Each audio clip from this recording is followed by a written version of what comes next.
TDP నాయకులు ఎన్ని కుట్రలు కుతంత్రాలు చేసినా రానున్న రోజుల్లో మళ్లీ ముఖ్యమంత్రి జగన్మోహన్ రెడ్డి అవుతారని, రానున్న ఎన్నికల్లో ఎమ్మెల్యేగా నేనే ఉంటూ కర్నూలు జిల్లా ఆదోని పట్టణంలో గ్రామ వార్డు వాలంటీర్లకు సేవలకు సేవమిత్ర, సేవారత్న, సేవవజ్ర పురస్కారాల ప్రదానోత్సవం కార్యక్రమం ఎంపీడీఓ ఆఫీసులో జరిగింది. ఈ సమావేశంలో ఎమ్మెల్యే సాయి ప్రసాద్ రెడ్డి మాట్లాడుతూ టీడీపీ నాయకులు మాయమాటలు చెప్పి ప్రజలను మోసం చేయడం అలవాటుగా ఉందని ఎమ్మెల్యే సాయి ప్రసాద్ రెడ్డి అన్నారు. కాబట్టి టీడీపీ మాయమాటలకు ప్రజలు మోసపోవద్దని పేర్కొన్నారు. అలాగే ఎన్ని కుయుక్తులు చేసినా రాబోయే రోజుల్లో మళ్లీ ముఖ్యమంత్రి జగన్మోహన్ రెడ్డి అవుతారంటూ సవాల్ చేశారు. అదేవిధంగా ఆదోనిలో మళ్లీ ఎమ్మెల్యేగా నేనే గెలిచి చూపిస్తానని ధీమా వ్యక్తం చేశారు. ప్రజల వద్దకు పాలన తెచ్చిన ఘనత ముఖ్యమంత్రి ఒక్క సీఎం జగన్మోహన్ రెడ్డికే దక్కుతుందని చెప్పారు. అదేవిధంగా ఉద్యోగాలు లేక అవస్థలు పడుతున్న వారికి వాలంటీర్లతో ఉద్యోగాలు ఇచ్చిన ఘనత ముఖ్యమంత్రి జగన్మోహన్ రెడ్డికే దక్కుతుందన్నారు. అలాగే ప్రజలకు ఏ సమస్య వచ్చినా వాలంటీర్లు ప్రజల వద్దకు వెళ్లి వారి సమస్యలు నెరవేర్చే విధంగా చేసిన ఘనత కూడా వైఎస్ జగన్మోహన్ రెడ్డికే దక్కుతుందన్నారు. ఈ కార్యక్రమంలో ఎమ్మెల్సీ డాక్టర్ మధుసూదన్, కామాక్షి తిమ్మప్ప, పరిగల నారాయణ, అధికారులు తదితరులు పాల్గొన్నారు. మన ప్రభుత్వం తీసుకుంటారని, మన జగన్మోహన్ రెడ్డి గారు తీసుకుంటారని చెప్పేసి కూడా మీ అందరికి ధైర్యంగా చెప్పండి అని చెప్పేసి మీ అందరు కూడా చెప్తా ఉన్నాం. ఏదో కల్లిపుల్లి మాట వచ్చేసి రేపు ఎలక్షన్లోనే డబ్బుతో ఉంటాంలేని ఆలోచన బాగా తెలుగుదేశం పార్టీ వాళ్ళకి ఉంది. ఏదన్నా ఈ రోజు ఉండే పరిస్థితుల్లో వాలంటీర్లు కూడా లోపరుచుకొని ఏదన్నా వాళ్ళ సహకారం తీసుకొని ఓట్లు వేసుకోవడానికి కూడా ప్రయత్నం చేస్తారు. తెలుగుదేశం వాళ్ళు గ్యారెంటీగా చేస్తారు. అలాంటి వాళ్ళకి మనం బుద్ధి చెప్పాలని చెప్పేసి కూడా మీ అందరికి చెప్తాను. అంటే వాలంటీర్ అంటే ఎంత విలువ అనేది వాళ్ళకి తెలాల, ఏది కూడా లంఘేయలేదని చెప్పేసి. ఈరోజు జగన్మోహన్ రెడ్డి గారే మీ సేవా మిత్రకే 15,000 ఇస్తా ఉన్నాడు. ఇంతకింటే వాళ్ళు ఎంత ఇస్తారు ఎలక్షన్లో?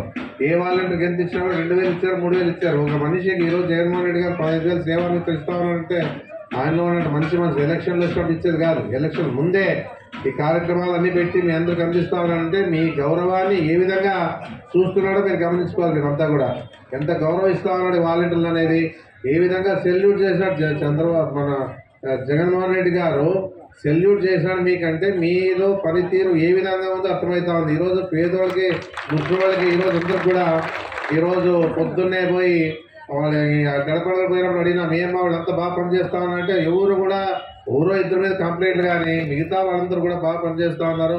పొద్దున్నే వచ్చి పెన్షన్ ఇస్తూ ఉన్నారు. ఏదైనా సమస్యలు ఉన్నా కూడా వాళ్ళు వచ్చి తిరిగి మాట్లాడిపోతూ ఉంటారని చెప్పే విషయాన్ని చాలా చోట్ల చాలా మంది వాలంటీర్లు కూడా బాగా పనిచేస్తూ ఉన్నారనేదే వాళ్ళు చెప్పడం జరిగింది. గ్రామాల్లో కూడా ఎవరో ఇద్దరు ఆ గ్రామాల్లో ఉంటారు. అలాంటి వాళ్ళు కూడా మనం కూడా తొలగించి వేరే వాళ్ళు పెట్టే పరిస్థితి కూడా చేస్తూ ఉన్నాం, పరిస్థితి కూడా చూస్తూ ఉన్నాం.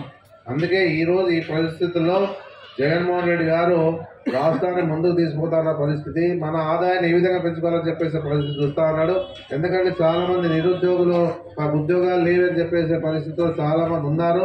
అది ఎందుకంటే ఈరోజు 5 ఏళ్ల పరిపాలనలో ఉద్యోగాలు వస్తాయి అంటే ఉద్యోగాలు ఇచ్చినాడు. ఎంతమందికి ఇచ్చినాడు? 1,25,000 మందికి ఉద్యోగాలు ఇచ్చినాడు సచివాలయ ఉద్యోగస్తులకు. మీకు దాదాపుగా 3 లక్షల మందికి మీకు అవకాశం కల్పించినాడు. ఇదే వాలంటీర్లకి త్వరలోనే మళ్ళీ మన గవర్నమెంట్ వచ్చిందంటే మీకు ఏ స్థాయిలో ఏ విధంగా మీకు గౌరవం ఉంటుందో చూసుకోండి అని చెప్పేసి కూడా నేను చెప్పడం జరుగుతూ ఉంది.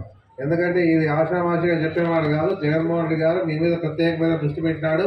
వచ్చే గవర్నమెంట్లో మీకు కూడా ప్రభుత్వం ద్వారానే మంచి గౌరవం ఇచ్చే పరిస్థితి మీకు ఉంటుందని చెప్పేసి కూడా ఈ సభాముఖంగా మీ అందరు కూడా నేను తెలియజేస్తా ఉన్నాను. ఏదున్నా కూడా మీరు మీ ఫలితాన్ని ముందుగా బాగా కొనసాగించి ప్రతి పేదవాడి సహాయతలు అందిస్తూ ఈరోజు అందరూ కూడా మీరు అందుబాటులో ఉంటూ ఈ ప్రభుత్వానికి ద్వారా వచ్చే కార్యక్రమాలన్నీ కూడా ముట్టిస్తూ అదే కాదు జగన్మోహన్ రెడ్డి మంచి పేరు తీసుకొచ్చే విధంగా మీరు పనిచేస్తూ ఈరోజు ముందుకు పోవాలని చెప్పేసి మీ స్వతహాగా మీరు ఆలోచన చేసుకోండి. ఏ నాయకుడు కానీ ఏ కార్యకర్త కానీ ఈరోజు ఉండే పరిస్థితుల్లో వాళ్ళు ఉన్నారు కాబట్టి ఈ ప్రభుత్వం ఈరోజు వచ్చింది.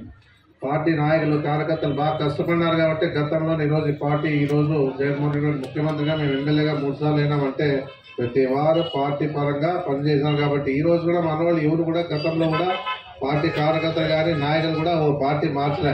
ఇంకా తెలుగుదేశం పార్టీ వాళ్ళన్నా మన పార్టీలోకి వచ్చారు కానీ మధ్యకి వచ్చి మళ్ళీ వాపసు పోయిన వాళ్ళు ఉన్నారు. కానీ నేను ఒకటే చెప్తా ఉంటే మన పార్టీ నాయకులు పార్టీ కార్యకర్తలు ఉన్నారు కాబట్టి ఈరోజు ఇంత ఇదిగా ఈరోజు మన ఉండగలుగుతామని చెప్పేసి. ఎందుకంటే వాళ్ళ సేవలు కూడా గతంలో నా కార్యకర్త నాయకులు బాగా పనిచేసి ఏ ఒక్కరికి భయపడకుండా ఎన్ని కేసులు తెలుగుదేశం వాళ్ళు పెట్టినా వెనక్కడికి వేయకోకుండా ముందు నిలబడి మనకు అండగా నిలబడిన పరిస్థితి కార్యకర్తలు కానీ నాయకులు కానీ చేసినటువంటి పరిస్థితి కూడా ఉంది. ఈ రోజు కూడా నేను కార్యకర్తలకు నాయకులకు ఏ విధంగా చెప్తామంటే ఇలాంటి సమస్య ఉన్నా కూడా మేము ఉంటాం. ఏదున్నా కూడా ఈ జగన్మోహన్ రెడ్డి గారు చెప్పినారు మేము అండగా ఉంటామని చెప్పేసి ఇంకా మీటింగ్లో కూడా చెప్పినారు. ఎందుకంటే మొదటగా గవర్నమెంట్ వచ్చింది కాబట్టి గవర్నమెంట్లో ఏది చేసినా కూడా తప్పుడు ప్రచారాలు చేస్తామని చెప్పేసి ఉద్దేశంతోనే కార్యకర్తలకి నాయకులకి ఏ విధంగా కూడా సహకారం లేదన్న ఆలోచన మీకు ఉంది కాబట్టి ఆలోచనని త్వరలోనే జగన్మోహన్ రెడ్డి గారు మీకు సహకారం ఇస్తామని చెప్పేసి కూడా ఎంత కూడా గట్టిగా చెప్తాను. ఎందుకంటే మనలో ఉన్నటువంటి పట్టుదల తెలుగుదేశం పార్టీ వాళ్ళు లేదు. ఏదున్నా కూడా ఎంతసేపు ఉన్నా వాళ్ళు వాడుకుంటారు, గెలిచిన తర్వాత మర్చిపోతారో అధికారం ఉన్నా కూడా ఎవరికి సహకారాలు అందించే పరిస్థితి కుర్చీ మడత పెడతా అంట. ప్రజలే మడత పెడతారు. నేను ఏమి ఊరికే వదిలే పరిస్థితి లేదు. ఏదున్నా కూడా నీ కుర్చీ అయిపోయింది, నీ కథ అయిపోయింది, నీకు ఏమి లేదు, నువ్వేదో అనుకుంటావు. ఏమన్నానంటే ఎంత దౌర్జన్యంగా మాట్లాడతారు అంటే చంద్రబాబు నాయుడు అట్లే మాట్లాడతారు. మా కథ చూస్తాం మా అధికారం వస్తాయని. ఎక్కడి నుంచి వస్తుంది అధికారం అంటే ప్రజల్ని అధికారం వచ్చినా ప్రజలంతా కాసుకొని ఉండే పరిస్థితి ఏం లే. ఏదున్నా కూడా ఆయన ఎర్రబుక్క పెట్టాడంట. ఎర్రబుక్క పెట్టి లిస్ట్ రాస్తా ఉన్నాడు. అందరు లిస్టు రాసి ఏం చేస్తాడు? ఏమైనా పీకేదేమైనా ఉంది ఆయన? ఏదున్నా యూత్లే ఎవరు కూడా ఊరికే ఉండే పరిస్థితి ఏం లేదు. ఏం పోయింది ఇంత ఎప్పుడు పోతుందో ఊపిరి తెలియదు మనకి. ఈ పరిస్థితుల్లో ఎవరికి భయపడే పని ఏమి ఉండదు మనకి. అంతా కూడా ఏదున్నా మొత్తం చేసుకుంటాం. కానీ 14 ఏళ్ళు పరిపాలించినప్పుడు ఏం చేయకపోయినప్పుడు మళ్ళీ నీకు అధికారం వస్తే ఏం నువ్వు చేసేది ఏముంటాయా? ఏదున్నా కూడా ఇలాంటివన్నీ కూడా భయప్రాంతాలు చేయొద్దు. కానీ నువ్వు ఎవరు చెప్తే కూడా భయపడేవాళ్ళు ఎవరు లేరుడా. ఏది చేస్తావు నువ్వు ప్రజలకు ఏమి ఇస్తావని చెప్పేసి. కానీ నువ్వు ఏదున్నా కూడా జగన్మోహన్ రెడ్డి దృష్టిలో పెట్టుకొని ఇష్టానుసారంగా ఆంధ్రజ్యోతి, ఈనాడు, TV5 ఇవన్నీ ఏ విధంగా ప్రచారం చేస్తామని మనం చూస్తూ ఉన్నాం. అందుకే ఇలాంటివన్నీ కూడా ప్రచారాలు కూడా నమ్మడంలే. ఎందుకంటే ఇవన్నీ కూడా అబద్ధాలని చెప్పేసి ప్రజలు తెలుసుకున్నారు కాబట్టి ఎలాంటి ఇబ్బంది లేకుండా ఈరోజు జగన్మోహన్ రెడ్డి సపోర్ట్ చేస్తూ నిలబడినారంటే ఆయనలో ఉన్నటువంటి గొప్పతనం ఉంది.